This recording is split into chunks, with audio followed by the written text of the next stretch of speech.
Ya, udah tinggal sedikit lagi. Kita hari ini akan insya Allah akan menuntaskan ya bahasan tentang sifat koligatif ya. Jadi kita lanjutkan. Baik, mungkin sambil mengulang ya. Sambil kita mengulang.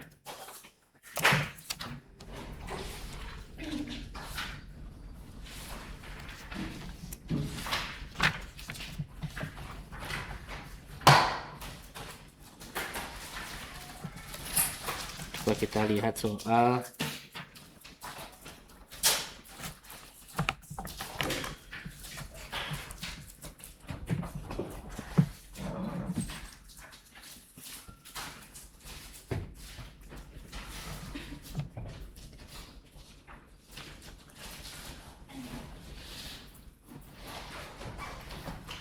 kita lihat ya, kalau ada misalnya ya, misalkan ada 6 gram urea, 6 gram urea ya.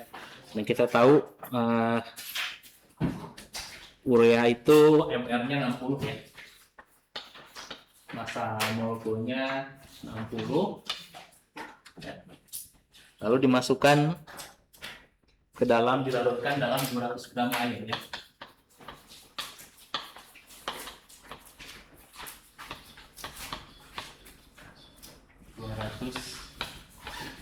Gram air ya. Yang kita tahu air itu konstanta pembekuannya ya. Konstanta titik bekunya, penurunan titik bekunya itu 1,86 derajat Celcius per molar ya. Nah, coba kita tahu bahwa ini nanti apa yang terjadi dengan titik beku dari air ini? Dia akan mengalami penurunan ya. Coba hitung penurunan titik beku.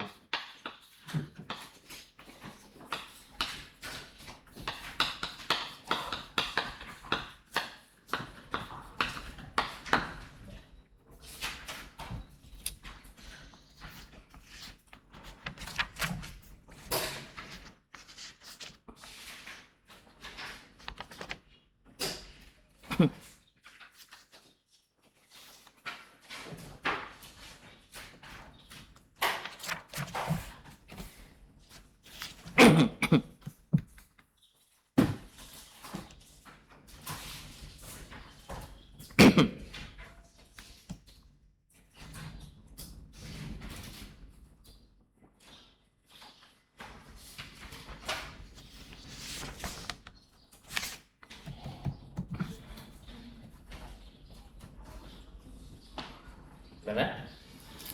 Pertama kita hitung apa dulu? Kita hitung adalah molar ya. Jadi atau kita hitung molnya dulu. Hitung mol urea itu adalah 6 gram dibagi massa molekul reaktifnya 60. Jadi kita dapatkan 0,1 mol ya. Lalu kemudian molalitasnya kita hitung molalitas ya. Molalitas urea itu berarti 0,1 dibagi dengan massa pelarutnya. Massa pelarutnya 200 gram ya. Berarti kita rubah ke kilogram dulu. Itu menjadi 0,2 ya. Jadi kita dapatkan molalitasnya 0,5 molar ya. 0,1 dibagi 0,2 kan. Ya. 0,5 molar ya. Nah, dari sini kita bisa menghitung penurunan titik bekunya ya. Jadi delta TF-nya, perubahan penurunan titik bekunya itu kemarin kita hitung dari KF ya, di konstanta F ini dikalikan molalitas ya. Nah, konstantanya itu 1,86 ya, kalikan molalitasnya setengah.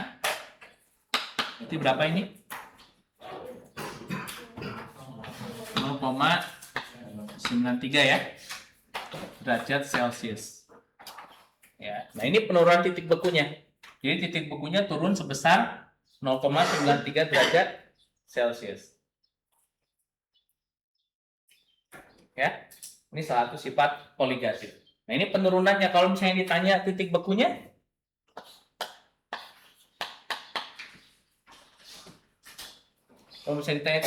berarti gimana? Karena dia penurunan, ya, jadi kita bisa hitung ini TF dalam keadaan murninya TF0 ya dikurangi dengan delta TF ini. Ya. Nah, dalam keadaan murni air titik bekunya berapa? 0. Jadi 0 ya dikurangi 0,93 derajat Celcius menjadi min 0,93 derajat Celcius. Ya. Jadi sekarang, jadi kalau air dicampurkan urea sebanyak 6 gram, 200 gram air dicampurkan urea, kita kasih urea 6 gram, ya. Nah titik bekunya akan turun ke min 0,93 derajat. Jadi ketika kita dinginkan sampai 0 derajat, itu belum beku dia, belum jadi es, ya, belum mulai membeku. Dia baru mulai membekunya ketika kita turunkan lagi ke min 0,93, ya, ke minus 0,93 derajat Celcius, baru mulai esnya mulai terbentuk, ya, baru dia mulai membeku. Gitu. Ya, ini sering dimanfaatkan, kemarin sudah saya ceritakan ya, misalnya di air pendingin radiator, ya, di negara-negara 4 musim, ya, negara-negara yang dingin, itu wajib, ya, air radiator itu harus dicampur dengan suatu senyawa yang seperti urea ini. Tujuannya adalah untuk supaya ketika musim dingin, temperatur udara dinginnya bisa sampai minus, ada yang sampai daerah yang sampai minusnya minus 60 ya, minus 40, minus 50 gitu ya. Nah itu di situ wajib air radiator tuh pakai dicampur dengan zat khusus yang benar-benar menurunkan titik bekunya agar bisa berfungsi. Oke. Ya ini ya. Nah, kembali lagi. Jadi kemarin kita sudah melihat 3 sifat koligatif ya. Jadi yang pertama apa saja sifat koligatif itu? Yang pertama apa? Udah hafal nih. Apa? Penurunan tekanan uap ya. Tekanan uap ya. Lalu yang kedua, kenaikan titik didih ya. Kita lihat kemarin. Lalu tadi contoh soal yang barusan adalah penurunan titik beku ya.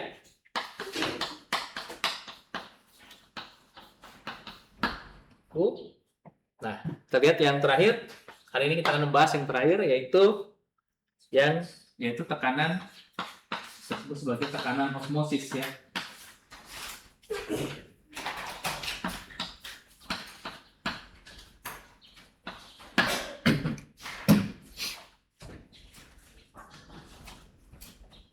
Dia ada 4 ya. Pertama itu adalah penurunan titik didih, penurunan tekanan uap. Kita udah bahas kemarin ya, minggu lalu. Lalu kenaikan titik didih, penurunan titik beku, dan tekanan osmosis ya. Nah, sekali lagi ini semua adalah kita sebut sebagai sifat koligatif ya. Dari kata koligare yang artinya bersama-sama ya, teman, rekan gitu ya. Dan kenapa disebut sifat koligatif ya, karena dia hanya bergantung pada jumlah zatnya kan ya. Coba lihat di sini ya. Kalau di rumus ini misalnya delta TF sama dengan KF kali M ya kan ya. M-nya ini kan jumlah si terlarutnya gitu kan ya. Selama Kalau misalnya kita ganti, ini bukan urea misalnya, ya, kita ganti dengan sesuatu yang lain, ya, saya ganti dengan sesuatu yang lain, tapi besarnya masih sama setengah molar,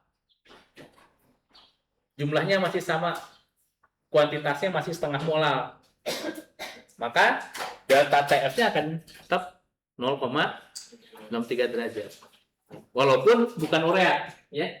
Jadi kalau saya ganti dengan sesuatu di sini, tapi dia molalitasnya bisa setengah molar, ya akan sama di sini.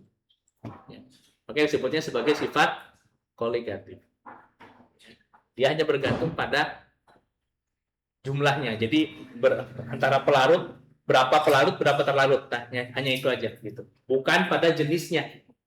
Ya. Bukan pada jenis pelarut. Sini kan sama sekali nggak ada rumus yang menyangkut tentang jenis dari si terlarutnya itu kan. Ya kan? Hanya jumlahnya aja gitu. Ya. Oke. Nah, sekarang kita akan lihat sifat yang keempat, karena osmosis juga sama, ya. Ini adalah sifat yang hanya bergantung pada konsentrasi saja. Jadi, seperti apa tekanan osmosis itu? Pertama-tama kita lihat definisi osmosisnya sendiri. Apa itu osmosis? Apa itu osmosis?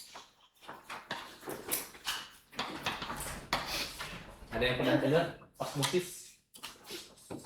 Atau ada istilah reverse osmosis? Di biologi belum dibahas, nggak pernah diperkenalkan. Osmosis. Osmosis itu peristiwa perpindahan, ya. Jadi perpindahan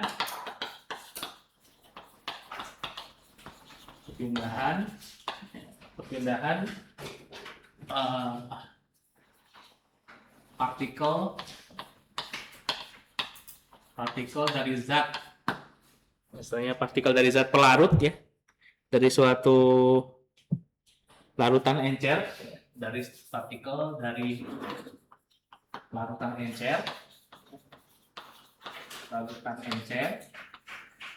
jadi bisa yang encer atau murni atau pelarut murni.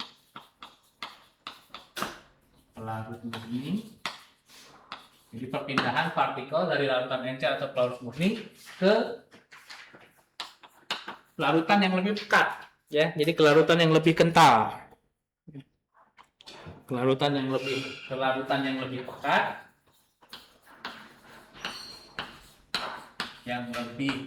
pekat, ya, kental, ya, melalui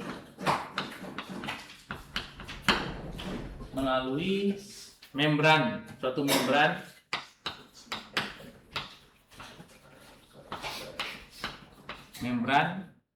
semi permeable, istilahnya. Jadi ada membran namanya semi permeable, ya, membran itu.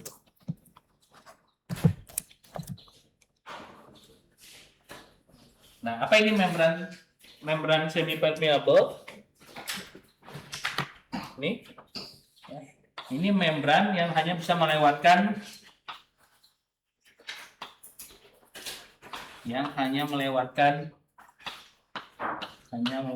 partikel ukuran tertentu, ya. Melewatkan partikel ukuran tertentu.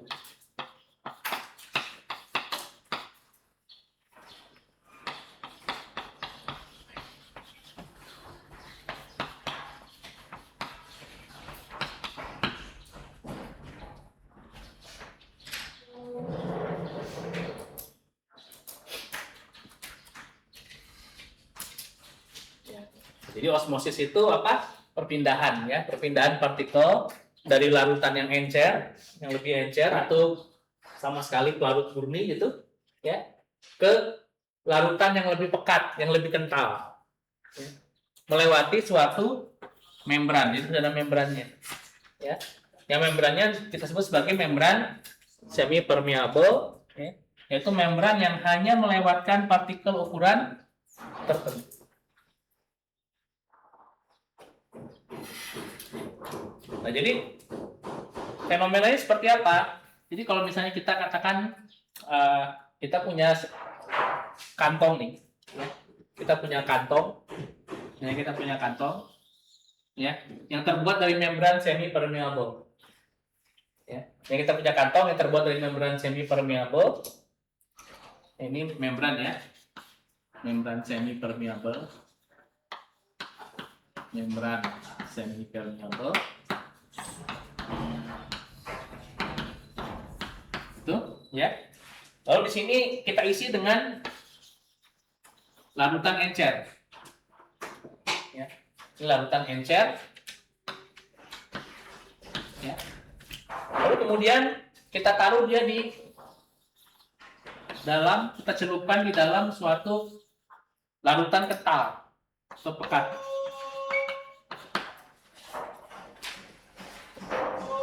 Nah, nanti kita akan melihat bahwa ya yang kita amati adalah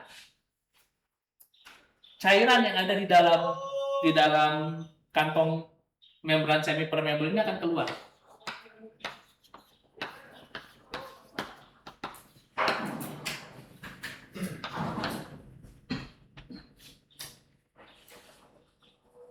Dia akan keluar. Sedikit-sedikit, bertahap dia akan keluar. Ini fenomena yang kita sebut sebagai osmosis. Nah, ini terjadi dalam tubuh kita juga ini terjadi. Makanya kita harus menjaga kepekatan dari cairan tubuh. Cairan tubuh jangan sampai terlalu pekat. Misalnya orang yang gula, sakit gula, sakit apa ya, itu darahnya akan kental. Kalau darahnya kental, ya, nanti sel-sel tubuh itu, sel kita itu dikelilingi oleh membran yang semi permeable. Kenapa dibuat begitu? Supaya sel kita itu bisa hanya melewatkan molekul-molekul tertentu saja, gitu kan? Nah, tapi kalau misalnya sel itu kemudian kita tempatkan di dalam suatu larutan yang sangat pekat, ya, yang sampai kepekatan tertentu, berdasarkan perbedaan kekentalan antara yang di dalam dan yang di luar, ya, maka cairan-cairan dari sel itu bisa keluar. Nanti sehingga kemudian sel itu menjadi mengkerut, gitu ya, mengecil. Nah, itu yang kemudian harus dihindari dengan cara apa? Ya, kita harus di dalam tubuh kita tuh ada suatu kekentalan yang ideal begitu, ya. Yang bisa mencegah peristiwa ini. Itu yang kemudian disebut sebagai istilahnya namanya, ada istilahnya itu yaitu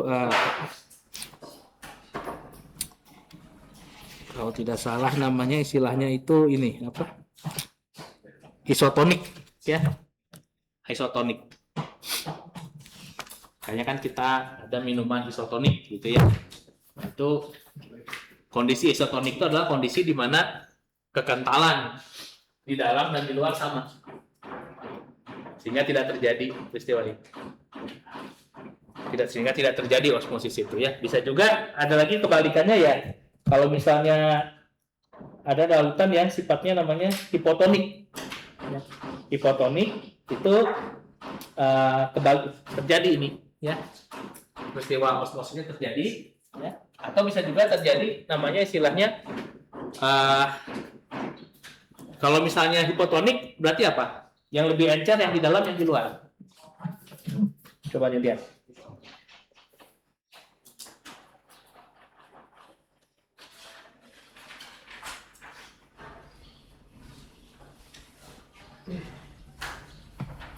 Jadi ini kondisi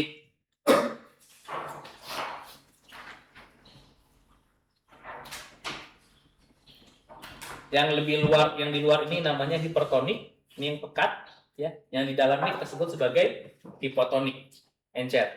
Nah, kalau dua-duanya sama, ini keseluruhannya kita sebut sebagai isoton. Nah, kita minum apa tuh? Pernah minum minuman isotonik? Nah itu ya. Itu minuman yang mengganti cairan tubuh kita ke yang sama dengan kekentalan cairan di dalam sel. Itu ya. Kandungan larutannya ya, kandungan airnya itu, kandungan minumannya sama. Gitu ya. Oke ya, nah ini peristiwa osmosis. Gitu ya. Jadi kalau kalian bisa bikin membran semi permeable isi dengan larutan gula gitu atau larutan garam, ya.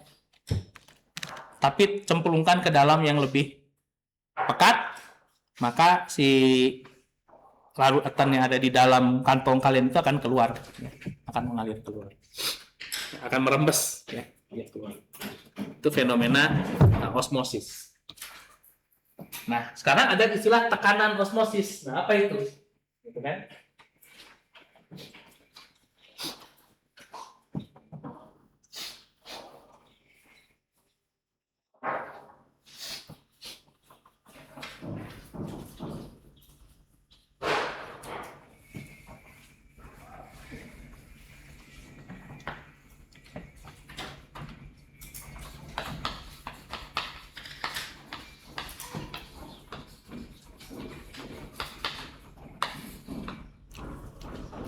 Sebenarnya di situ udah kelihatan, ya.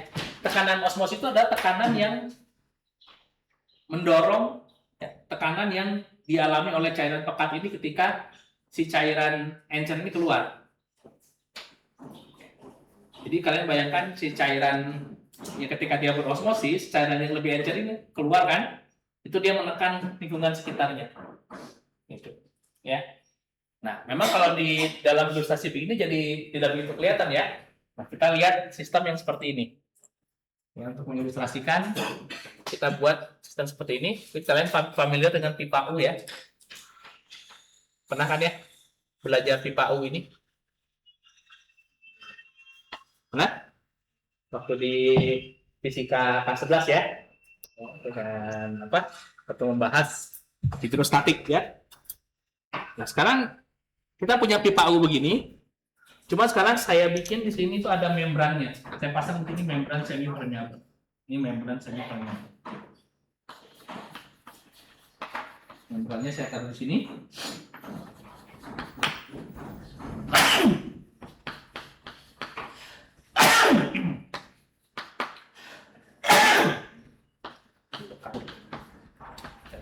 Permeable, ya.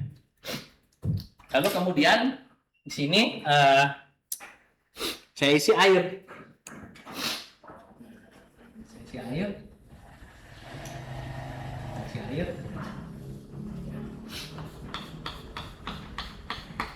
Ini kita sebutlah air, gitu ya. Air murni, ya. Artinya dia si pelarut murni, ya. Pelarut murni. Lalu kemudian yang di sebelah sini itu saya isi dengan garam, larutan garam, misalnya, ya. Di sini larutan garam.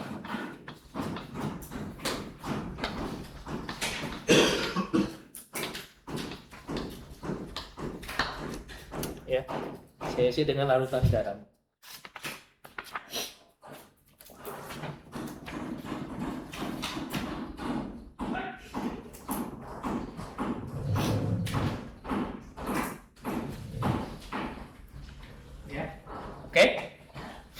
Nah, mana yang lebih encer? Air atau larutan garam? Air, ya. Nah, jadi berdasarkan prinsip osmosis, ya, akan ada air yang berpindah. Dia akan masuk ke melalui membran semi permeable ini, masuk ke larutan garam. Sehingga nanti setelah kita biarkan selama berapa waktu, kalau kita biarkan selama berapa waktu, kita akan dapatkan, nah, kalau saya gambarkan lagi si pipa U-nya, ya, nanti akan begini. Maka kita akan dapatkan bahwa si airnya nanti akan berkurang, ya. Si airnya akan berkurang, katakanlah misalnya di sini, ya, karena akan pindah dia, ya. Lalu yang garam akan naik. Larutan garam.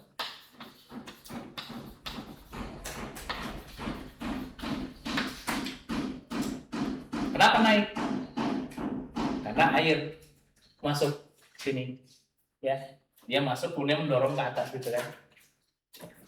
Udah, tapi di sini udah sebagai garam ya, bukan terpisah air dan garam, kan. Udah si air bercampur dengan garam, ya. Nah, kalau kita ambil perbedaan yang ketinggiannya di sini ada beda ketinggian H kan, ya. Ini sebenarnya kita bisa menghitung ada tekanan di sini berarti kan, ada beda tekanan, ada perbedaan tekanan, ya. Ini dari beda ketinggian ini kita bisa menghitung perbedaan tekanannya itu pakai rumus rho G A ya. Masih ingat ya? Rumus ini ya. Masih ingat kan? Nah, perbedaan tekanan yang ini kan timbul karena ada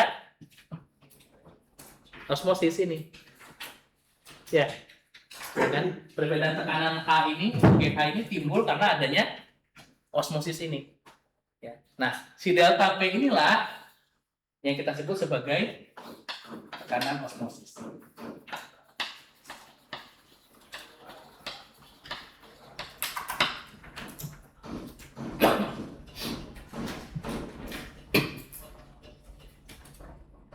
Ya. Ini kita sebut sebagai tekanan osmosis. Paham ya?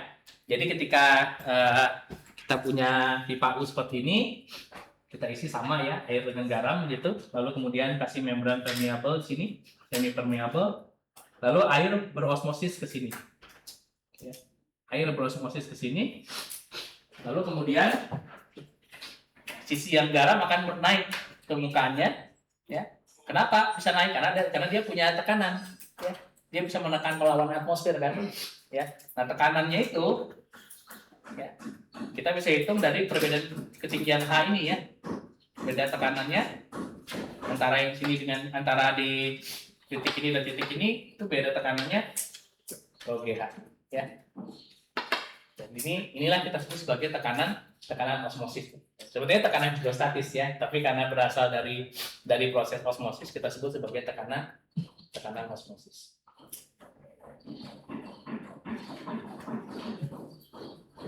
Ini tidak mesti selalu begini, ya. Dia bisa dalam berbagai bentuk. Dan tekanan osmosis ini dimiliki hanya nanti akan bergantung kepada jumlah dari atau kekentalan atau kelarutan dari si larutan kental ini. Jadi saya larutan garam itu dia udah ada tekanan osmosisnya sekian, gitu. Ya, dan hanya bergantung pada besar dari zatnya, jumlah dari zatnya. Nah, kita bisa ngitung kalau kita pakai pipa U begini ya, kita bisa aja ngitung tekanan osmosisnya dari si rho GH ini, ya. Tapi bagaimana kalau tidak? Ya pada prinsipnya di sini pun sama gitu ya. Di sini pun si tekanan osmosis yang itu pun ada di sini. Ya. Nah, biasanya kalau di kimia ya, kita menggunakan aproksimasi. Jadi kita kita membuat satu asumsi yang namanya asumsi ideal, larutan ideal.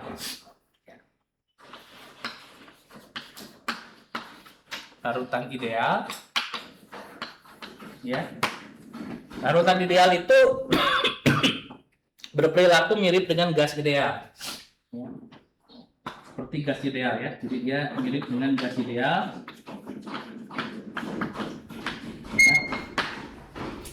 Jadi kalau gas ideal, kalian masih ingat rumusnya? Apa gas ideal rumusnya? PV sama dengan RT ya. Masih ingat? Ya. Ini untuk gas ideal. Tapi larutan ideal berperilaku seperti gas ideal ini. Nah, kalau kita lihat di sini P, ya, kalau V-nya saya pindahkan kan berarti menjadi P sama dengan nRT per V ya. N dibagi V ini apa? Mol dibagi volume. Molaritas ya. Jadi ini adalah mRT gitu ya. Nah, ini kita juga bisa menghitung tekanan osmosis dari suatu zat ya.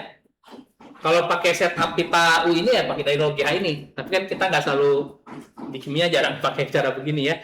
Tapi si larutan ini maupun si larutan yang ada di contoh yang pertama itu semua punya diatur oleh persamaan PV-NRT perilakunya. Kalau kita asumsikan dia sebagai larutan ideal, ya. Dari PV-NRT inilah kita bisa kemudian menurunkan rumus P sama dengan molaritas kali R kali T. Ya, ini tekanan osmosis juga. Ya, tekanan osmosis. Ya. Sekali lagi, kita bisa lihat bahwa ini adalah sifat koligatif, ya kan? Sama seperti penurunan tekanan titik beku kenaikan titik didih tadi. Lihat di sini hanya bergantung pada molaritasnya aja kan. Ya. Jadi bisa apa aja nih, bisa garam, bisa apapun gitu ya. Tapi selama molaritasnya segitu, 1 molar misalnya, ya tekanan osmosisnya akan segitu juga, ya, pada temperatur tertentu. Gitu. Ini sifat koligatif yang keempat, ya, tekanan osmosis. Jadi P sama dengan M R T ya.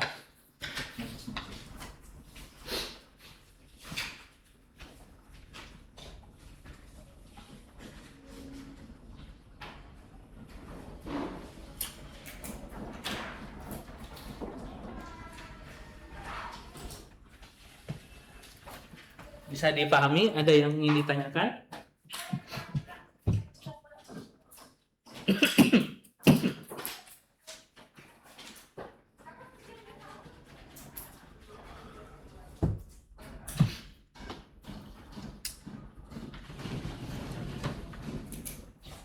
Nah, ini fenomena tekanan osmosis ini sering diaplikasikan ke teknologi yang namanya teknologi reverse osmosis ya. Sesuai namanya, mungkin kalian pernah dengar ya? reverse osmosis. Sesuai namanya, reverse itu kan artinya membalik ya, membalik. Nah, seperti apa? Ya, misalnya di sini. Kalau misalnya sekarang kalian ingin mengembalikan lagi dari sini kembali ke keadaan ini, gimana caranya?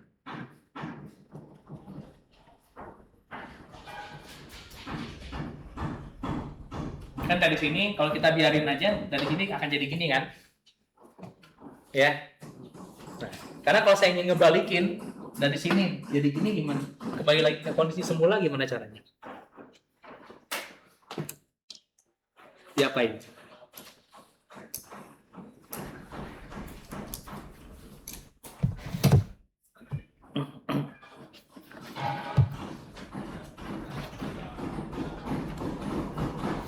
Diapain? Yang tahu? Imajinasi aja, imajinasi kalian. Kalau kalian saya kasih persoalan begini, sudah punya begini, ya, kan dari sini kalian mulai dengan ini, lalu kemudian jadi begini. Kalau saya ingin bikin dari sini balik ke sini lagi, gimana caranya?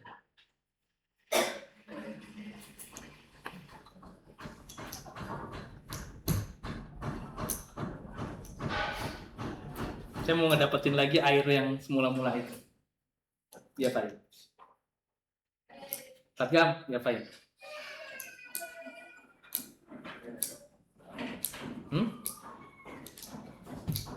Ya ditekan lah, ya. Ini ditekan, didorong, dipaksa gitu, didorong, lalu kemudian dia akan kembali melewati membran ini lagi. Yang lewat, yang lewat membran ini apa? Air. Kan semi permeable, dia cuma bisa melewatkan air membran ini, nggak bisa melewatkan garam.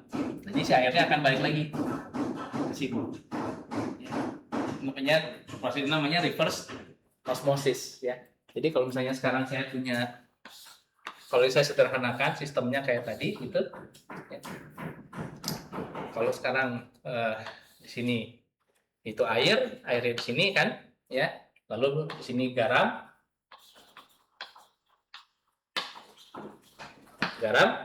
ya. Nah, di sini ini membran semi permeabelnya.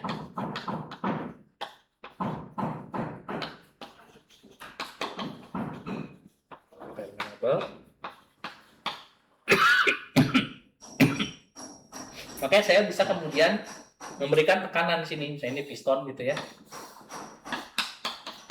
Ya, kemudian saya dorong. Saya dorong dengan tekanan. Tekanannya sebesar apa? Sebesar tekanan osmosisnya. Kan yang menyebabkan dia ketika dia pindah ke sini, dia jadi muncul tekanan osmosis sini kan. Kalau saya mau mengembalikan lagi, saya harus ngasih tekanan yang minimal sebesar tekanan osmosisnya. Jadi ketika saya kasih tekanan osmosisnya, ya ini tekanan yang saya butuhkan untuk mengembalikan lagi proses ini. Kalau saya dorong, nanti ada larutan, akan ada air yang berpindah. Nanti air pindah.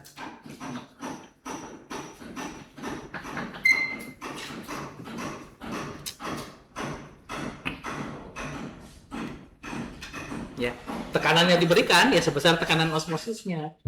Nah, tekanan osmosisnya itu bergantung pada tadi ini kan P sama dengan MRT. Jadi tekanan osmosisnya ini P sama dengan MRT. Dia akan bergantung pada kekentalan dari si larutan garamnya. Ya, makin kental larutan garamnya, M-nya makin besar. Makin besar M-nya, P-nya makin juga besar.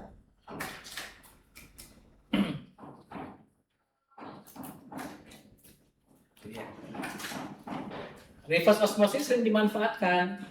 Misalnya untuk apa? Ya, pemurnian air laut ya. Jadi di daerah-daerah yang susah mendapatkan air bersih di dalam tanah, tapi dekat dengan laut misalnya, ya. Maka kemudian salah satu strategi teknologi tersedia adalah air lautnya diambil. Cuman air laut itu kan asin ya, jadi yang mengandung garam kan. Ya. Nah, si air laut itu dimurnikan. Dari air laut itu kita ambil air bersih. Dengan cara salah satu teknologinya adalah reverse osmosis ini.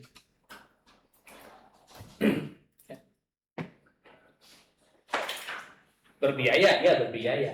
Ya, karena kan kalian harus memberikan tekanan osmosis ini. Dari mana? Ya, pakai mesin, pakai pompa ya untuk memberikan tekanan agar ini bisa dorong ya, pakai kompresor gitu. Ya. Dia akan memberikan, kita kasih tekanan, air lautnya masuk, kita kasih tekanan osmosis, kita kasih tekanan sebesar tekanan osmosisnya melewati membran, kita buat membrannya suatu membran dan nanti kita dapatkan air bersih. Yang misalnya di desa-desa di daerah pesisir begitu ya, pesisir daerah pantai yang seringkali sulit dapatkan air bersih, kita bisa gunakan reverse osmosis.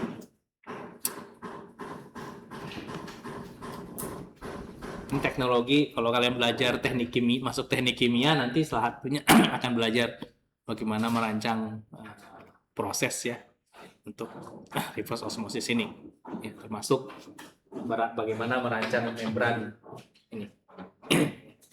Jadi di teknik kimia itu ada ilmu namanya teknik pemisahan, namanya itu nama mata kuliahnya, ya. Nah itu akan belajar yang seperti ini.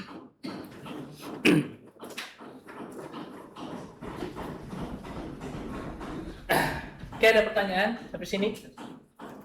Ya, maka lengkaplah sudah semua sifat koligatif ya. Jadi ingat ada penurunan tekanan uap, kenaikan titik didih, penurunan titik beku dan tekanan osmosis.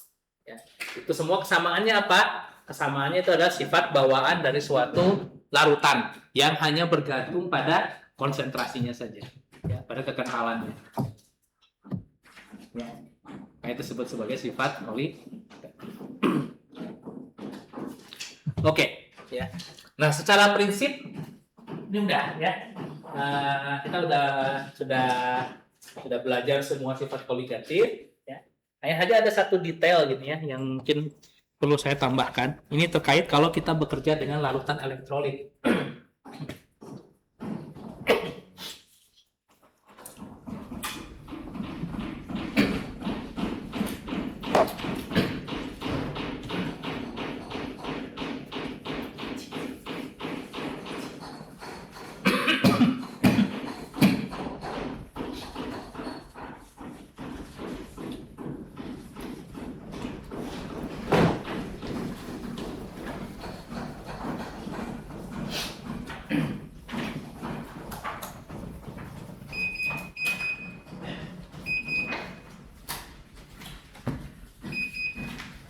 Saya hapus ya.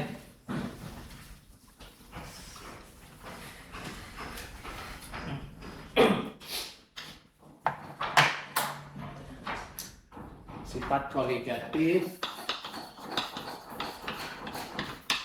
Ini ada sedikit modifikasi ya, harus kalian lakukan sedikit penambahan saja. Ada kekhususan sifat koligatif pada larutan elektrolit.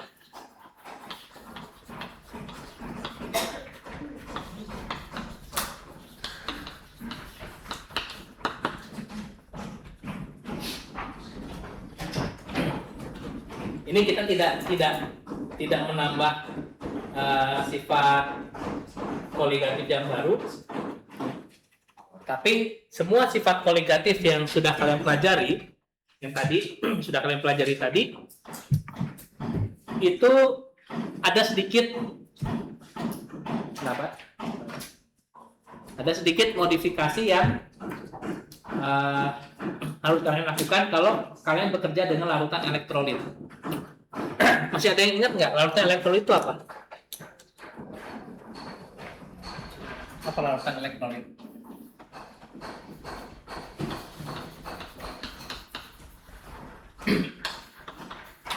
Elektrolit. Larutan elektrolit apa?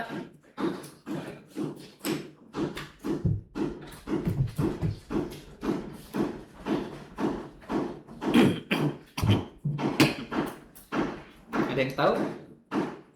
Ada yang sudah pernah? Pasti pernah. Oh, Bu Selin ya. Apa larutan elektrolit?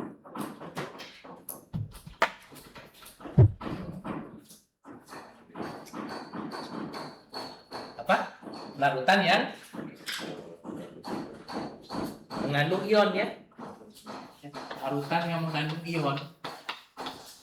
Larutan ion ya.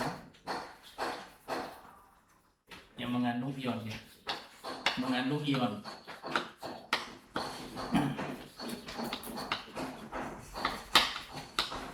Ion ya. Atau larutan ion. Jadi yang jadi terlarutnya itu ion. Ionnya sebagai zat terlarutnya.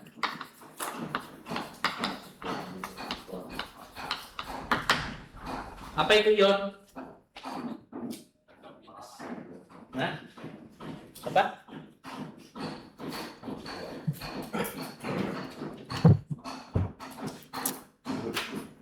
Ion itu apa?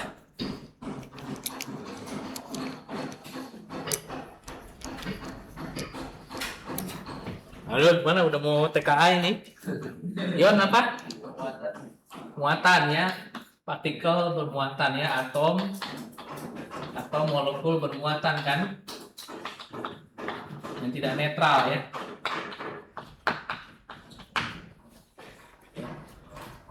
Bermuatan karena dia tidak netral. Tidak netral itu dia bisa kelebihan elektron atau kekurangan elektron. Kalau kelebihan elektron dia jadi positif atau negatif muatannya?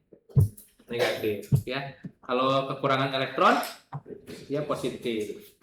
Ya. Nah, jadi larutan elektrolit itu larutan yang terlarut sebagai zat terlarutnya adalah ion. Nah, kenapa dia jadi beda?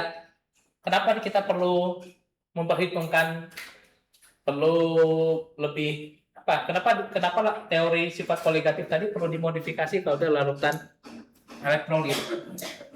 Misalkan gini, saya punya pelarut nih, ya. Saya punya pelarut. Ya. Kembali lagi, pelarut favorit kita kan air ya.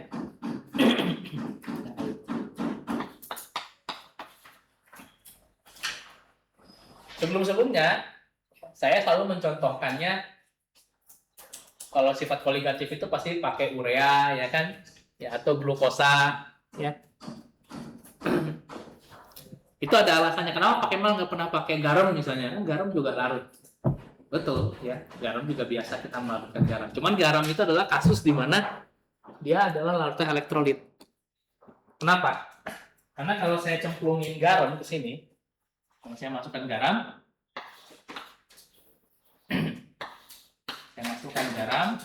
ya, NaCl gitu, Ya. Masukkan garam NaCl, apa yang terjadi ketika saya masukkan di sini? Di dalam keadaan terlarut, si garam NaCl ini akan terurai. Ya.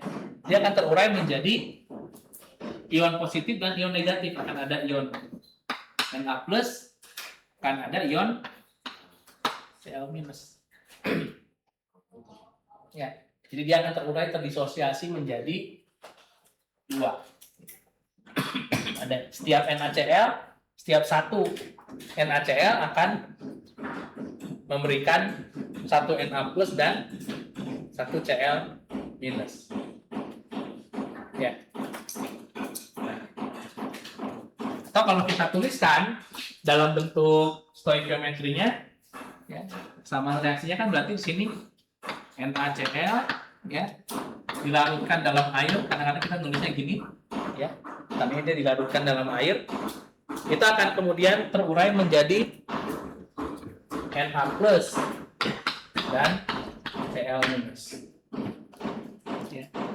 Biasanya NaCl-nya kan dalam bentuk padatan, ya, dalam bentuk padatan kita kasih simbol S di sini, tandanya dia padat. Dilarutkan dalam air menjadi, kita kasih simbol AQ ini, ya, aqueous, tandanya dia dalam keadaan larut, ya, dalam keadaan terlarut.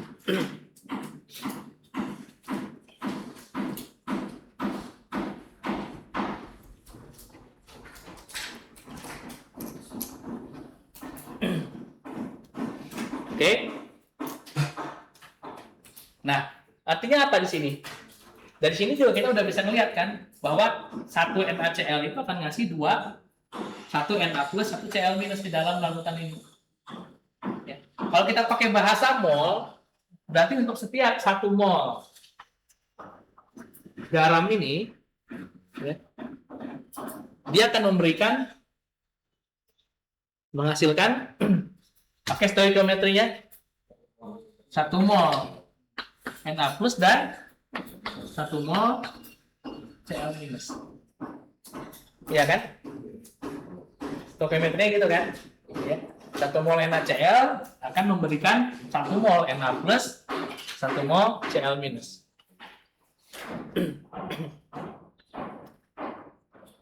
Nah, NaCl ini tergolong yang namanya elektrolit kuat.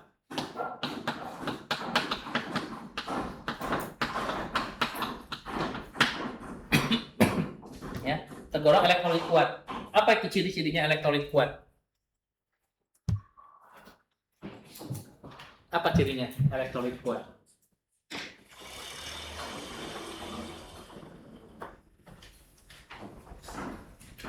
Sesuatu disebut elektrolit kuat kalau satu senyawa elektrolit, ya, dia disebut elektrolit kuat kalau, ya, apa?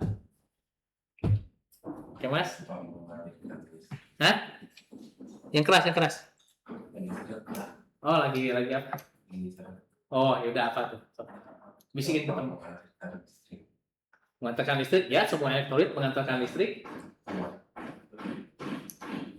Bukan di situ, bukan itu yang masuk kuatnya. Ya, dia bisa mengantarkan listrik lebih baik karena kandungan ionnya lebih tinggi karena. Ayo dikit lagi, apa? Kenapa kandungan ionnya lebih tinggi dibandingkan elektrolit lemah? Buat ikatannya ada hubungannya, tapi apa statement yang lebih? Yaitu, dia terdisosiasi sempurna. Ya kan? Dia terdisosiasi sempurna, ya. Terurai sempurna, ya.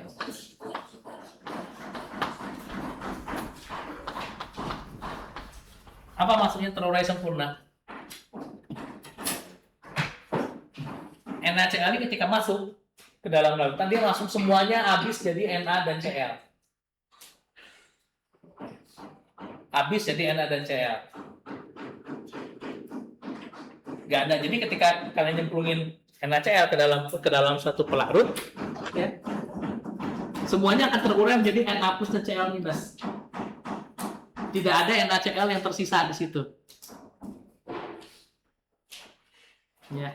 Saking dia adalah elektrolit kuat. Elektrolit kuat itu dia terdisosiasi sempurna. Jadi kalian pernah lihat kan kalau misalnya jadi dalam persamaan stoikiometri ini sebetulnya yang terjadi itu seperti ini. Kan tadi ceritanya adalah ini kan, 1 mol NaCl menghasilkan 1 mol Na plus, 1 mol Cl minus. Ya. Cerita sebenarnya kalau kita lihat sekuensinya itu kan mula-mula gini. Ini mula-mula ya. Mula-mula tidak ada. Ya, mula-mula ya. Ini kan 1 mol NaCl, tidak ada Na plus, tidak ada Cl minus. Ya.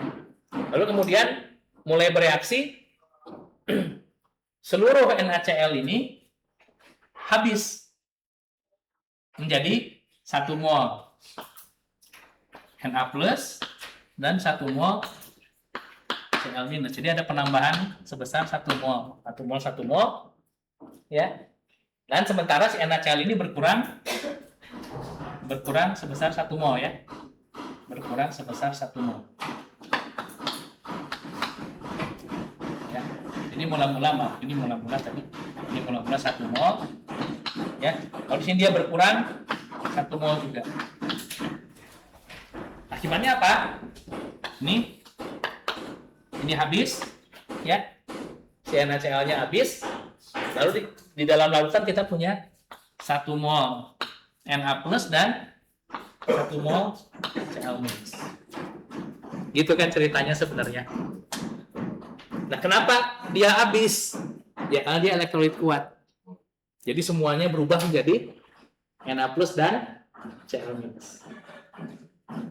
Habis semua gitu ya, habis tot bereaksi gitu. Semuanya berubah menjadi Na plus dan Cl minus, jadi dia tidak bersisa.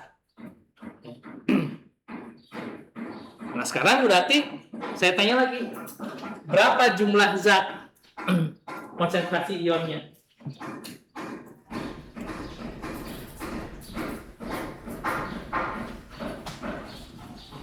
Ingat, sifat koligatif itu kan hanya bergantung pada konsentrasi kan? Ya.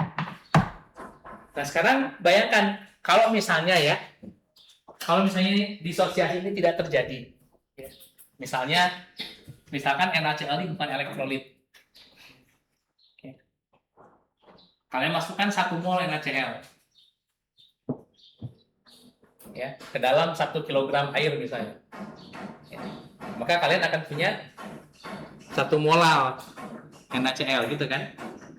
Ya kan? Benar nggak? Kalian punya 1 mol NaCl. Anggap misalnya NaCl ini bukan elektrolit. Ya, misalnya dia bukan elektrolit, dia sama kayak gula, sama kayak urea gitu. Ya. 1 mol. Kalian masukkan ke dalam 1 kg air. Berarti kalian punya 1 molar.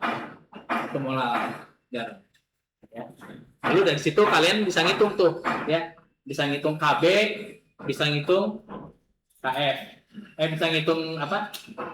Titik didih, titik beku misalnya. Ya. Nah, tapi sekarang karena kalau NaCl itu elektrolit, berarti ketika kalian masukin 1 mol NaCl, sebenarnya kalian dapat 2 mol zat. Iya. Walaupun 2 mol ini 1 Na plus, 1 Cl minus, gak ada urusan.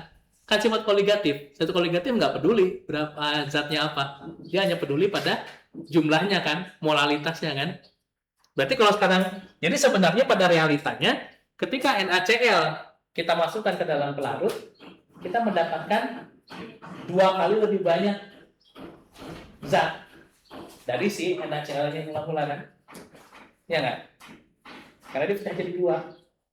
Jadi dia jadi 2 kali lebih banyak. Ya. Nah, jadi kalau sekarang kita ngitung, berarti dalam sistem sekarang berarti dalam pelarutan sekarang ada 2 mol, ya kan? 2 mol zat terlarut. Ya.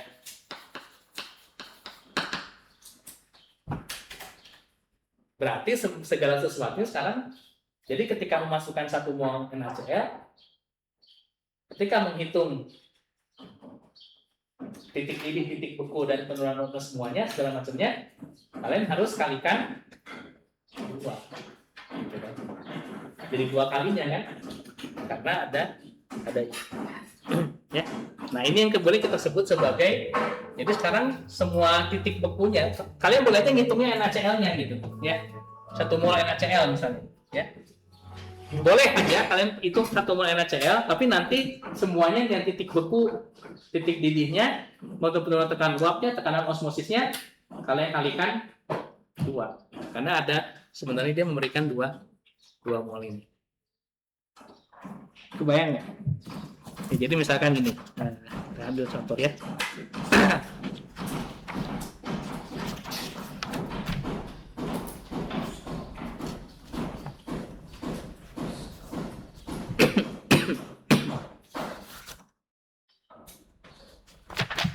Jadi kita ambil contoh ya.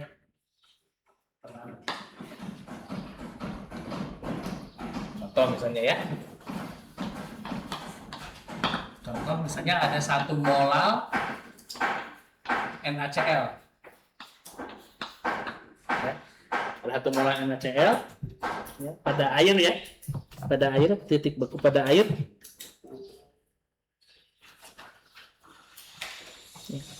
Berapa tekanan 1 molar larutan NaCl? Ya, 1 molar ya. KF air kan 1,86 derajat Celcius per molar ya. Pertanyaannya sekarang, berapa penurunan titik bekunya?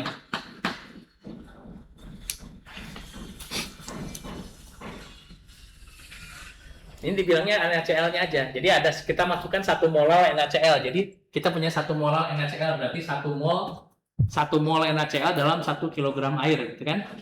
Ya. Nah, sekarang pertanyaannya, berapa penurunan titik bekunya? Dari rumus yang tadi sudah kita lihat, sudah kita pelajari, berarti kan delta Tf itu adalah Kf dikalikan M. Ya. Nah, tapi kalau kalian langsung isikan di sini 1,86 kali 1, ini salah. Ya. Kenapa? Karena yang 1 molar itu NaCl-nya. Ya. Di dalam larutan dia akan menjadi Na plus dan Cl minus. Ya, yang artinya untuk setiap 1 mol NaCl sebenarnya ada 1 mol Na plus, 1 mol Cl minus. Jadi 2 kali lebih banyak sebenarnya. Ya. Maka itu di sini kalau kalian bekerja dengan elektrolit ya, di rumus ini kalian harus tambahkan 1 hal lagi. Ada pengali namanya I simbolnya. Ya. I ini ada namanya faktor Van, orang Belanda namanya susah. Faktor Van het Hoff bacanya ya. Jadi ya Van ya, Van het Hoff.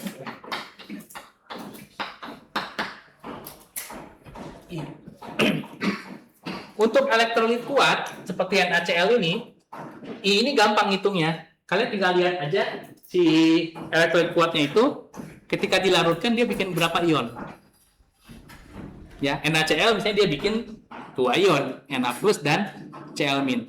Maka untuk NaCl I-nya berapa? Berarti 2 ya. Jadi untuk NaCl ini 2. Jadi harus ada pengali 2. Jadi 1,86 kali 1 molar kali 2. Ya. Jadi penurunannya 2 kali lebih banyak. Ini menjadi 3,72 ya. Derajat Celcius.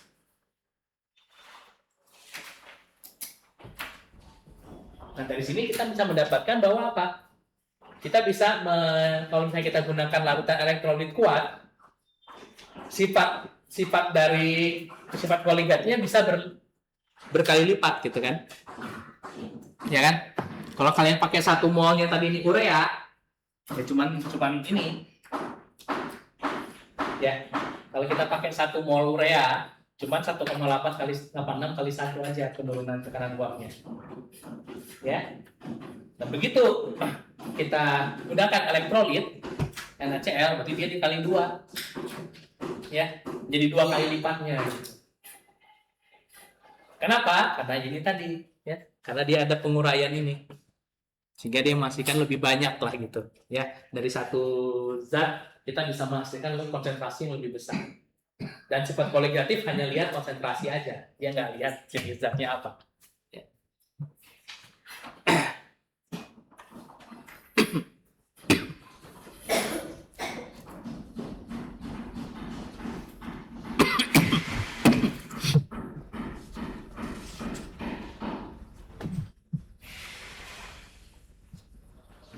Ya.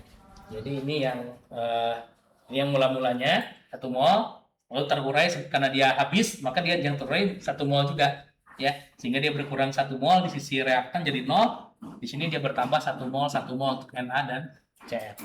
Ya. Jadi totalnya di dalam sistem ada 2 mol.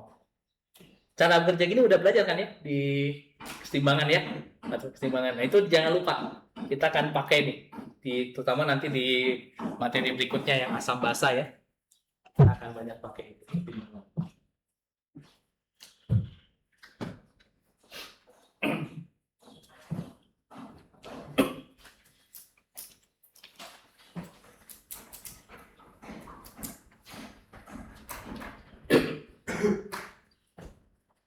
Ada pertanyaan?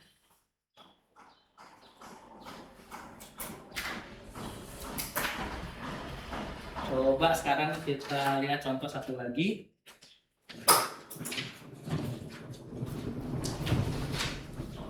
Jadi jangan lupakan ya, ada faktor Van Hoff-nya dia.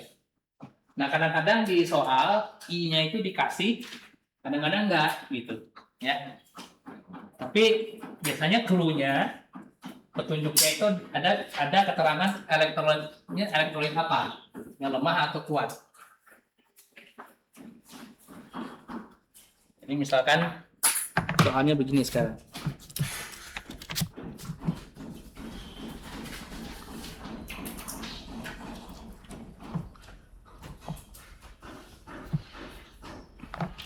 Coba.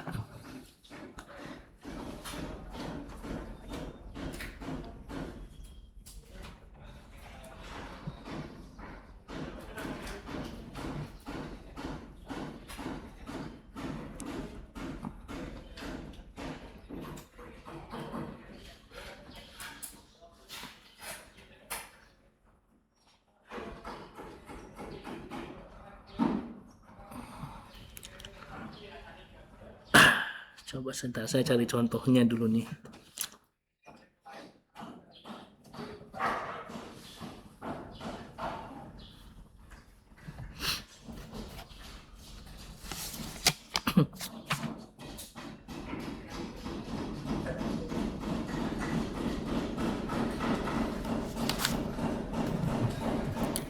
Contoh yang terdisosiasi sempurna.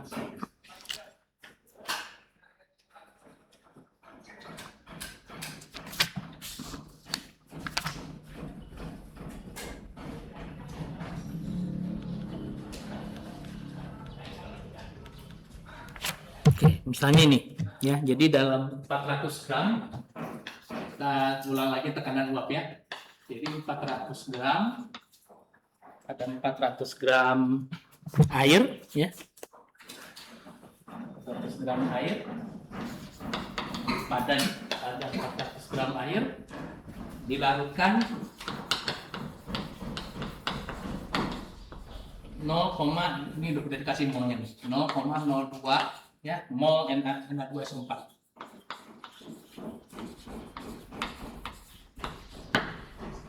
Ya. Tekanan uap murninya tekanan uap murni air. Ini air kalau murni itu tekanan uapnya 17, kemarin berapa? 17,4 ya. 17,4 mm raksa. Ya. Pertanyaannya setelah dicampurkan 0,02 mol N2SO4 itu hitung tekanan uapnya ya. Ini tekanan uapnya.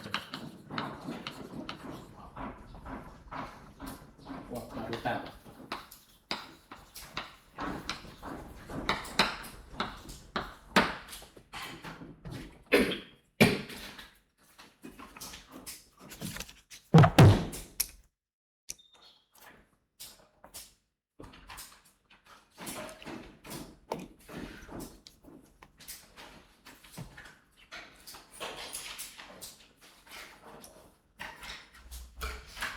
Nah, kalau kita mau menghitung tekanan uap larutan, berarti kita pakai hukum apa? Kemarin hukum apa? Hukum Raoult, ya. Hukum Raoult itu gimana bunyinya? Atau bentuk matematiknya apa? Rumusnya. Oke. Tekanan uap larutan kan? Itu sama dengan fraksi mol dari pelarut ya, dikalikan tekanan uap murninya. Ya. Berarti sekarang kita harus mencari yang jadi pelarut di sini adalah air kan? Ya. Air. Jadi kita cari fraksi mol dari air. Ya. Kita harus cari fraksi mol dari air. Dan, nah ini perhatikan, Na2SO4 ini elektrolit. Ya. Elektrolit kuat. Ya, berarti di sini akan ada faktor I-nya, ya. Jadi sekalikan dengan faktor Van 't Hoff-nya. Nah, faktor Van 't Hoff-nya Na2SO4 apa? Kalau misalnya dia elektrolit kuat.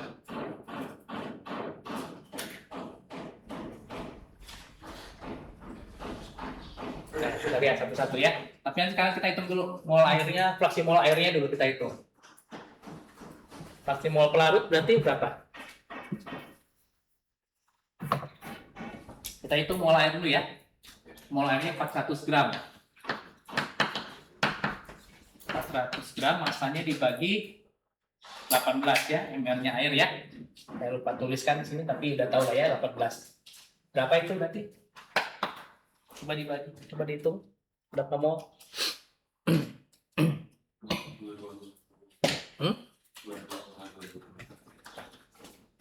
22,23 mol. Oke. Ya. Tadi mol Na2SO4 kita udah tahu ya. Na2SO4 0,02 mol. Ya, berarti fraksi mol dari air itu adalah 22,23 dibagi 22,23 ditambah 0,02 kan? Ya. Ya, benar kan? Si molnya air dibagi dengan mol air ditambah mol terlarutnya. Berarti berapa nih?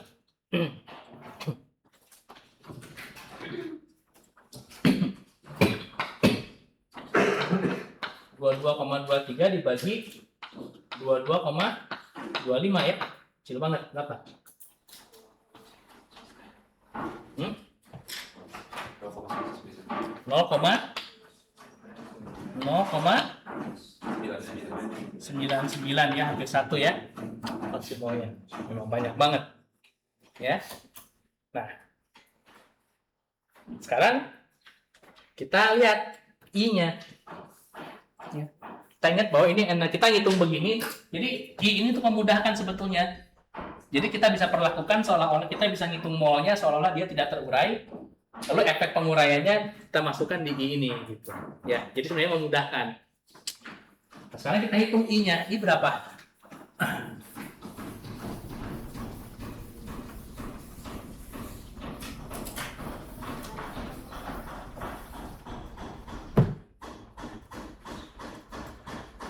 Kan ini Na2 SO4 ya. Jadi ini kalau habis ya, dia akan menjadi 2 Na plus dan 1 SO4 2 minus ya. Nah, SO4 2 minus ini namanya kita sering sebut sebagai molekul ion, senyawa ion. Dia senyawa, satu senyawa tapi punya muatan. Ya. Ini netral di sini, dalam keadaan N2SO4 netral.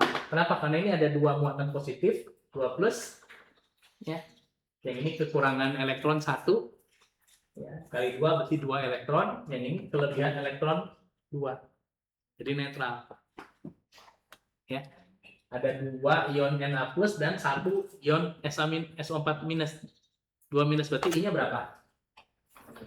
I-nya 3. Ya.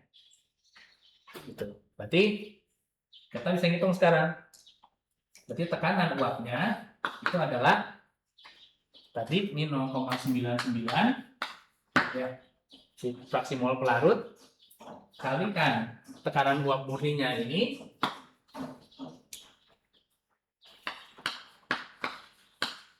ya, kalikan 3 ya, ini berapa?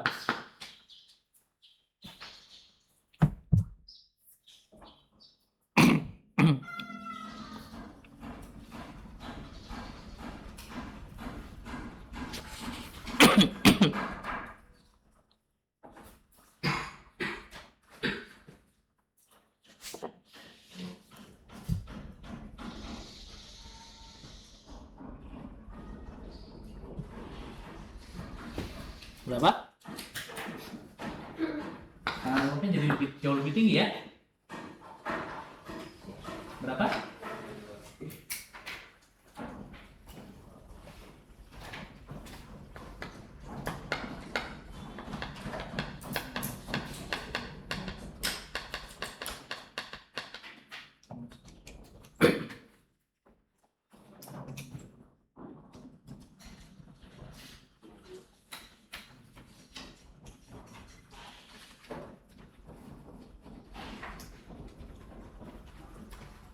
Berapa? 50.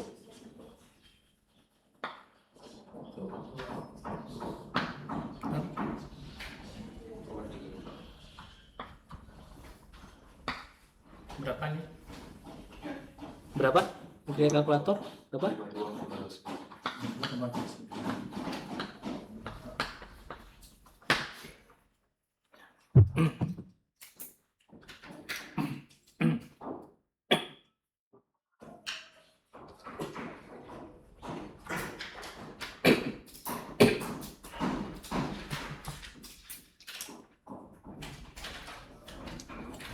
Nah, ini bener kan? Coba saya cek. Saya udah lupa.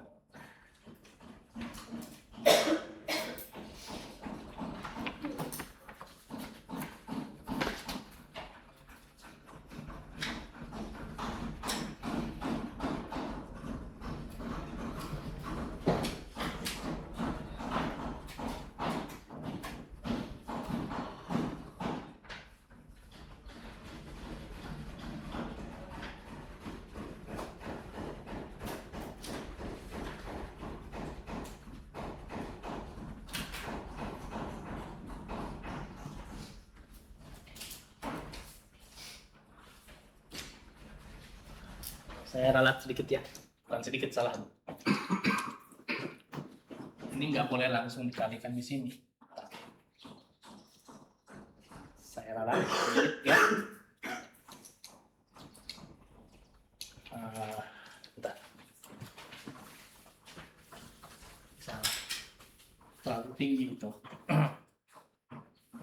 Yang dikalikan I itu yang bisa langsung dikalikan itu cuman yang tiga sifat koligatif ya, yang titik didih, titik beku, dan osmosis. Kalau yang ini kita dari sini. Nah.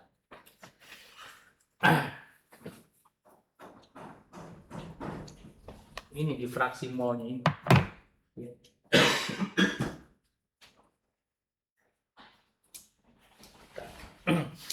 Bentar ya.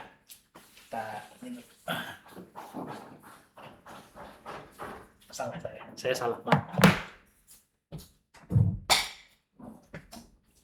Ini kan jadi 3 molnya ya. Jadi Na2 SO4 ya. Ini nanti di dalam larutan menjadi 2Na plus SO4 ya kan? Ya, 2 minus ini plus. Ini mula-mula dia 0,02 mol. Ya. Ini enggak ada. Ya. Lalu kemudian terurai minus 0,02 mol habis ya. Nah, di sini dia bertambah jadi berapa? Ada penambahan sebesar 0,04 mol dan ini 0,02 mol ya. Jadi ini habis. Ini kita punya 0,04 mol dan 0,02 mol ya. Nah, berarti ini mol terlarutnya. Jadi sekarang mol terlarut ya. Mol terlarutnya itu ini tambah ini 0,6 mol. Ya. Nah, jadi dikali 3-nya yang ininya yang kali 3 ya. Dikali 3. Nah, jadi sekarang fraksi molnya air berapa? Kita hitung lagi. Tadi ini 22,23 ya, dibagi 22,23 ditambah ini ya, ditambah 0,06, bukan ditambah 0,02 tadi salah ya, dia tambah 0,06 karena si zat terlarutnya sekarang ada 0,06. Coba berapa?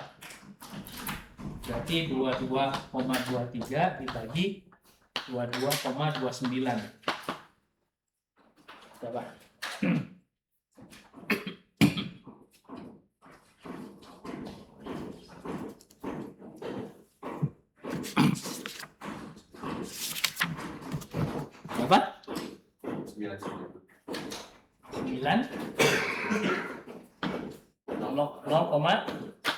0,99 juga ya? 99 berapa? Mungkin sampai angka 3 kali kemarin. 997. Ya. Udah.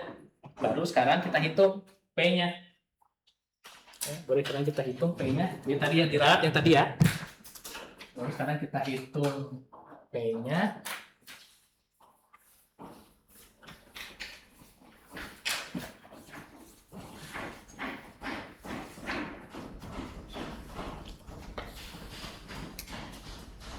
Berarti kita hitung P-nya rumusnya tetap yang biasa ya.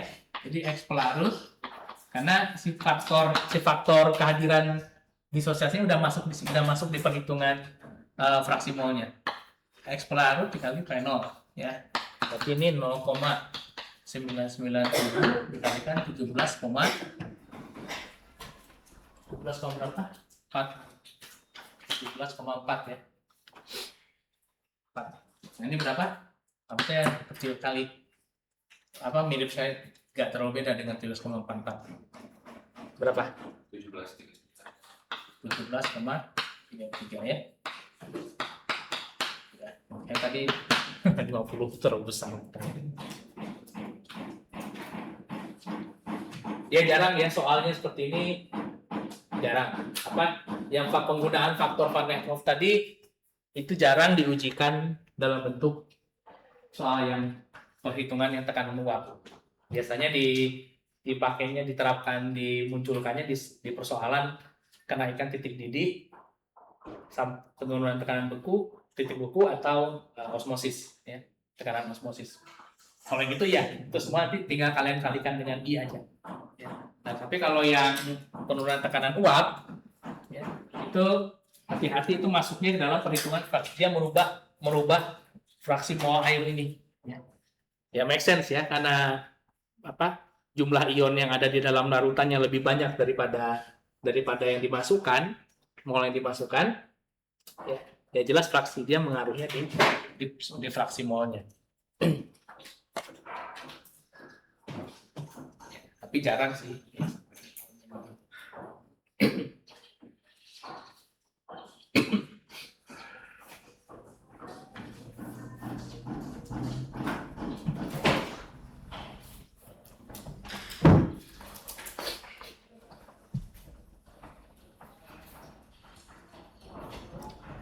Jadi untuk penggunaan faktor Van 't Hoff itu yang perlu kalian ingat ya.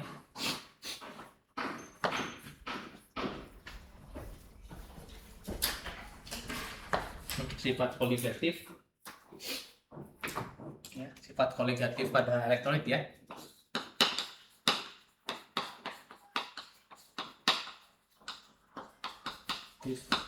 Larutan elektrolit itu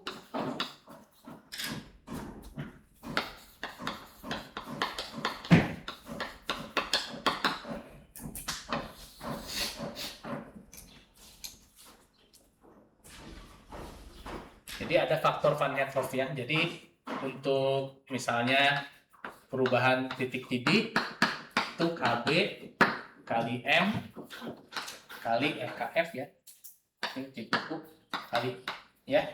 Lalu kemudian delta T ini juga sama kali M kali I ya. Lalu kemudian yang tekanan osmosis ini juga tadi M RT kali I ya. Ya, ini faktor Van 't Hoff semua ya. Faktor Van 't Hoff.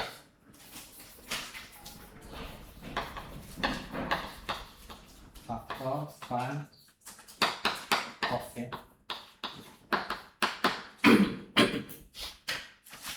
Oke, lalu kalau untuk penurunan tekanan uap ya, kalau untuk penurunan tekanan uap hati-hati pakai cara yang tadi ya, dia merubah di fraksi molnya itu ya, jadi nggak bisa langsung dikalikan ini. Tapi biasanya yang muncul di soal-soal SMA kalau penggunaan faktor Van 't Hoff 3 ini.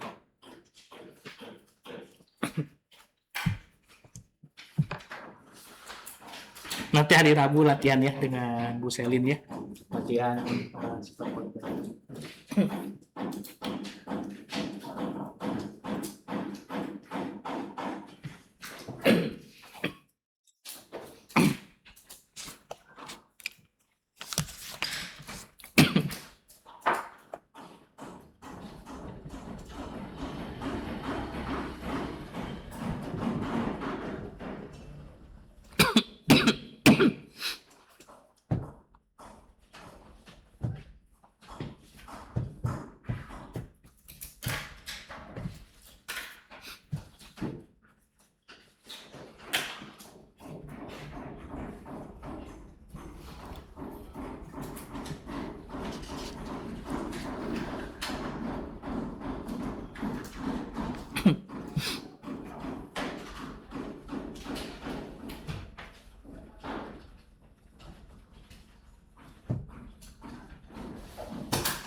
Oke, sekarang terakhir ini yang agak sedikit lebih rumit ya.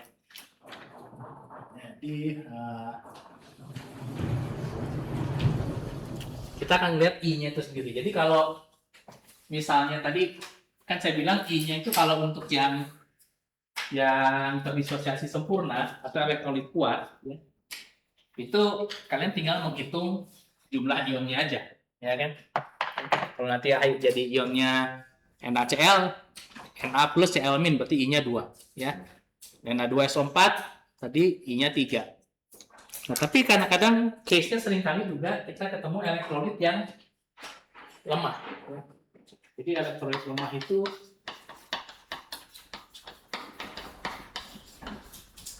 ya dia kebalikannya yang kuat ya, dia tidak terdisosiasi sempurna.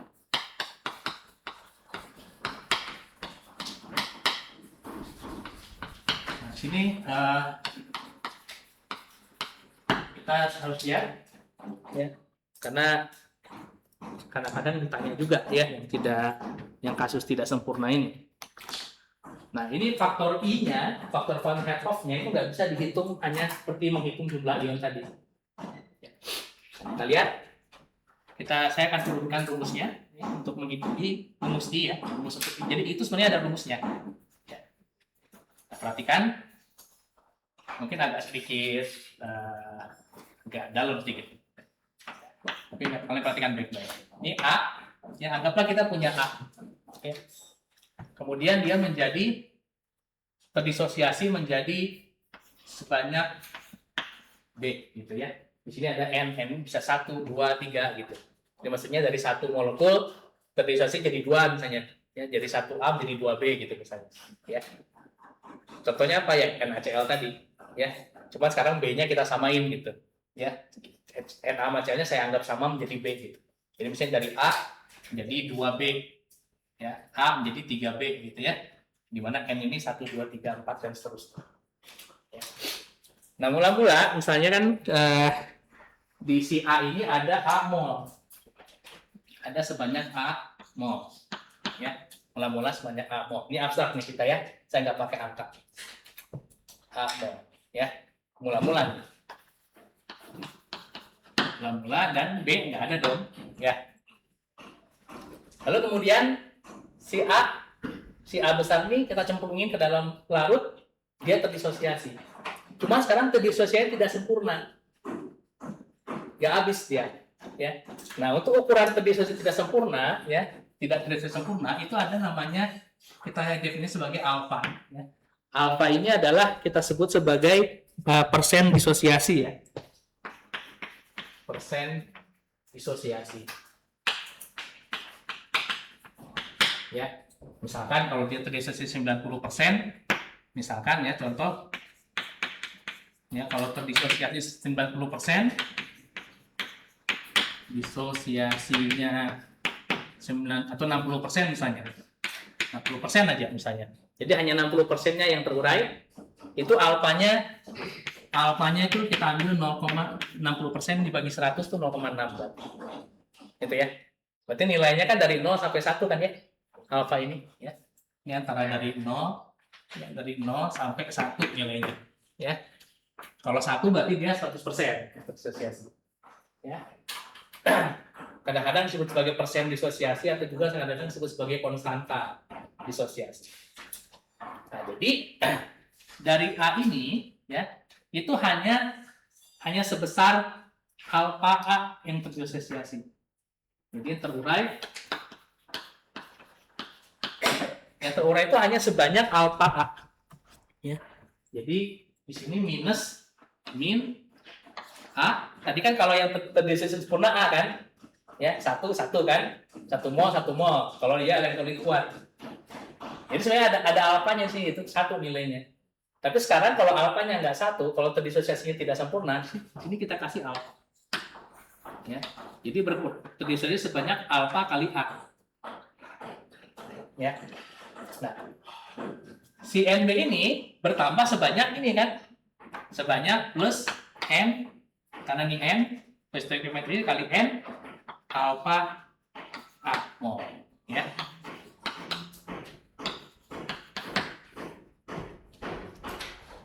Jadi di kondisi akhir ini nggak habis si A mol ini, si A ini nggak habis, masih ada sisanya di dalam barutan, dia masih ada. Jadi A min alfa A gitu ya sisanya ya, dan di sini bertambah sebesar N alfa A ya. Nah, jadi di sini kita lihat ini totalnya di dalam larutan kita sekarang ada sisanya A sebesar ini dan ada si B sebanyak ini. Ya, berarti total dalam larutan ada berapa berarti? Total dia ada berapa jumlah molnya?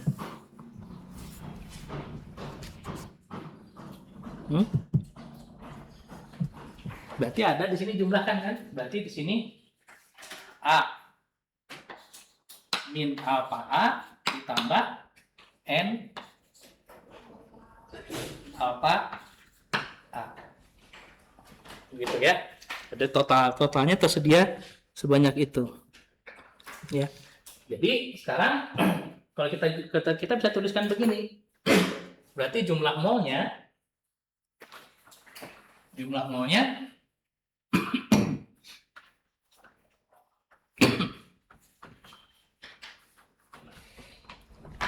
berarti jumlah mol sekarang total molnya ada segini, ada ini kan? Ya. Total mol terlarut ya. Total mol terlarut berarti itu adalah ini A min alfa A apa itu? A min alfa A plus N alfa A gitu ya. Nah, ini bisa kita buat gini kan? Ini dia A min di sini alfa A plus NA itu ya. Atau gini aja salah.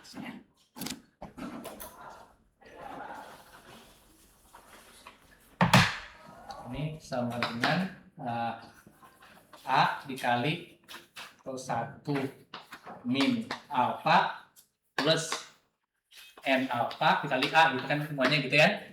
Ya, hanya bisa dikeluarin ya. Hanya bisa kita keluarin. Lalu di sini kita bisa susun lagi nih menjadi ini 1 plus N min 1 alfa. Ya. Benar nggak? Benar nggak? Bisa ya? Jadi pertama-tama A-nya dulu dikeluarin semuanya. Ini tinggal dalam kurung 1 min alfa tambah N alfa. Tapi juga sama, yang min alfa plus N alfanya bisa dikeluarin. Jadi N min 1 alfa. Ya. Nah, jadi kalian bisa lihat di sini. Jadi si mol terlarutnya, jadi ketika yang mula-mula kita masukkan A mol, A kecil mol ini, setelah dicampurkan, yang kita dapatkan dalam larutan adalah 1 plus N min 1 alfa kali A. Jadi si A ini sekarang si A mol dikalikan ini. Ya, yang ada dalam larutan itu sekarang segini. Ya. Nah, si I tadi itu adalah ini. Ini adalah I. Ya, jadi I itu adalah 1 plus N min 1 alfa maaf. Ini. Ya.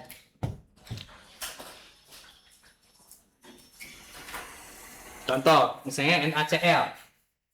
Kalau misalnya dia terdisosiasi sempurna ya, NaCl, itu kan dia jadi Na plus Cl min, ya. Dan elektrolit kuat,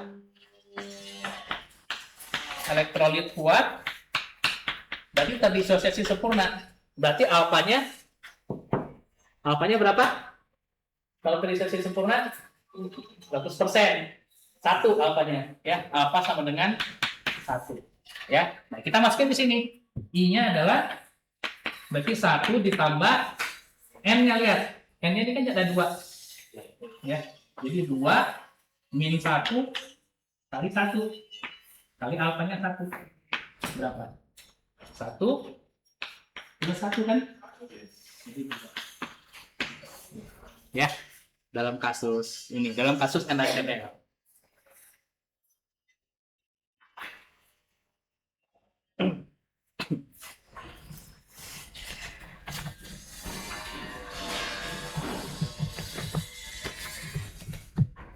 Ini sering juga disebut sebagai alfa, ini sering disebut sebagai persen disosiasi. Sekarang juga sering juga disebut sebagai persen ionisasi juga bisa ya. Persen ionisasi. Ya, di soal bisa macam-macam namanya.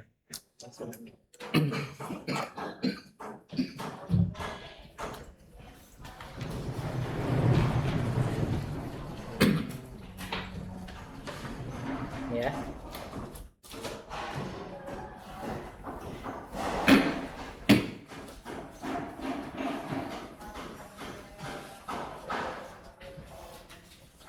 Oke. Nah, sekarang terakhir, waktunya dikit lagi. Saya kasih sedikit ya terakhir contoh soal aja misalnya HCl titik hitung titik beku, itu penurunan titik beku ya. Penurunan titik beku dari HCl. Ini elektrolit nih, ya, 2 molar. Nah cuma di soal kasih gini, yang terionisasi 80%. Nah, ada kata kayak gini, ya, berarti dia tidak terurai sempurna, elektrolit lemah nih, ya.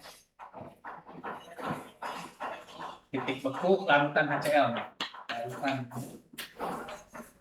HCl masih dalam air, berarti kan KF air tadi 1,86 derajat Celcius per molar ya. Nah ini hitungnya sama aja, ya, cuman kita harus hitung I dulu. Nah, ini terdeteksinya tidak sempurna. Tadi I rumusnya apa? I sama dengan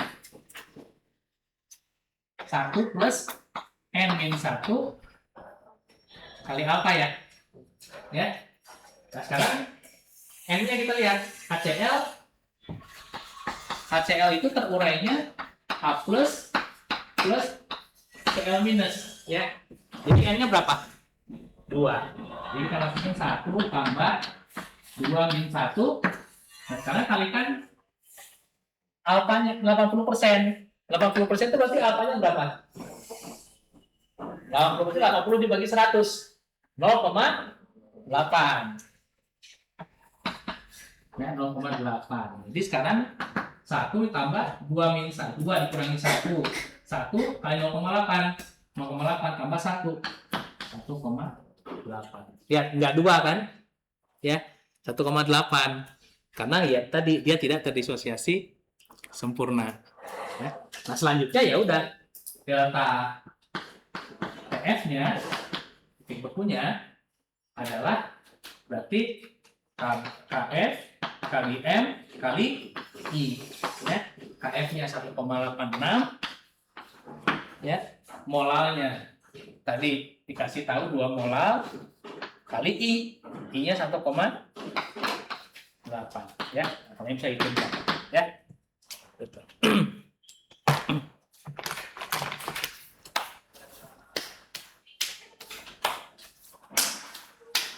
Itu ya. Jadi ini sedikit kompleksitas saja ketika kita bekerja dengan elektrolit ya. Yang paling penting adalah faktor I-nya ini. Ya. Kalau misalnya elektrolit kuat, sebenarnya kalian ya udah bisa gitu pakai rumus ini juga nggak salah juga, alfanya 1 ya. Atau kalian tinggal hitung jumlah ionnya. Tapi hati-hati kalau misalnya elektrolit bukan elektrolit kuat ya, kita harus hitung dulu I-nya seperti ini. Dan biasanya ciri-ciri soalnya, walaupun soalnya di soal nggak dikasih tahu elektrolit kuat atau lemah, ya, tapi kalau dia udah dikasih persen seperti ini, kalian udah tahu itu berarti dia tidak terdisosiasi sempurna elektrolit lemah. Kalian harus hitung dulu I-nya pakai. Ya, oke. Nanti latihan hari Rabu, nanti dengan Bu Selin bisa latihan. Soalnya soal TKA ya, biar nanti terbiasa dengan soal TKA yang sifat koligatif larutan. Dengan ini topik koligatif selesai ya.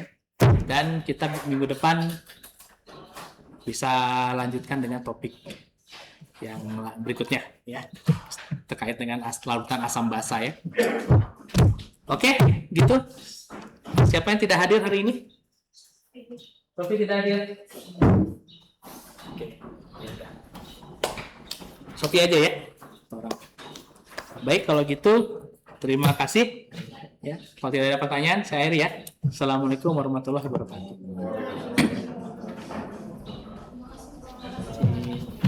Ada yang harus saya isi?